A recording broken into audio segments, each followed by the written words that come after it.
Guys Karur incident தான் பார்த்தீங்கன்னா, இப்போ சோஷியல் மீடியா ஃபுல்லா பயங்கரமா வந்து பரவிட்டு இருக்குது. ஸோ, அதுலயும் பார்த்தீங்கன்னா, இப்போ டிஎம்கே மேல வந்து நெறைய பேர் வந்து குற்றச்சாட்டு வச்சுட்டு இருக்காங்க.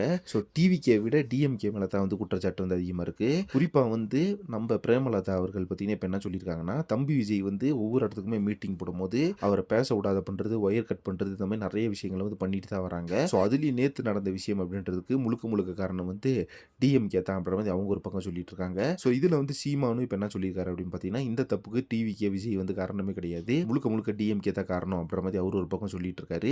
இருந்தாலுமே நேத்து நடந்த அந்த சம்பவத்துக்கு அப்புறமா தளபதி விஜய் அவர்கள் ஹாஸ்பிட்டல்ல போய் பார்க்கிறதா வந்து ஒரு பிளான் இருந்துச்சாமா.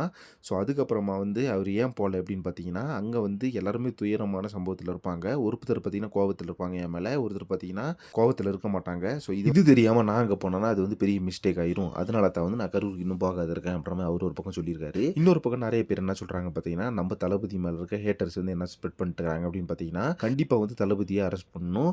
இந்த மாதிரி கூட்டத்துல மாட்டிக்கிட்டதுக்கு காரணமே வந்து தளபதி தான் அப்படின்ற மாதிரி சொல்லிட்டு இருக்காங்க. பட் இதுக்கு உண்மையான காரணம் யார் அப்படின்னு பார்த்தீங்கன்னா, டிவிக்கே வந்து கிடையாது. மக்கள் தான் வந்து இதுக்கு உண்மையான காரணமே. குழந்தைங்கள வந்து அந்த கூட்டத்துல போக சொல்லி யாருமே வந்து அடிக்கல. ஏன்னா அது சினிமாவோ இல்ல வந்து வேற ஒரு கண்காட்சியே கிடையாது. 100% வந்து அது ஒரு பெரியவங்களுக்கான ஒரு பிரச்சாரம் அப்படின்னு தான் சொல்லணும். அந்த பிரச்சாரத்துல வந்து தளபதி பேசுறது வந்து பெரியவங்களுக்கு மட்டும் தான் புரியும். அதுல வந்து குழந்தைங்களையும் கூட்டு போய் சாகடிச்சதுக்கு காரணம் வந்து மக்கள் தான். மக்களும் ஒரு பக்கம் காரணம் அப்படின்றது தான் என்னோட ஒரு பர்சனல் பாயிண்ட் ஆஃப் வியூ. இப்போ வந்து பிரேமலதா அவர்கள் என்ன ஷேர் பண்ணிருக்காங்க பார்த்தீங்கன்னா, இதுக்கு முழுக்க முழுக்க காரணம் வந்து டிஎம்கே தான். டிஎம்கேவோட சதி திட்டம் தான் இது அப்புறமா சொல்லிட்டு இருக்காங்க. இதை பத்தி உங்க ஒப்பீனியன் என்ன அப்படின்றத கமெண்ட் பாக்ஸ்ல மென்ஷன் பண்ணுங்க. பாலிடிக்ஸை பத்தின நியூஸ்க்கு சேனலை மறக்காம சப்ஸ்கிரைப் பண்ணுங்க.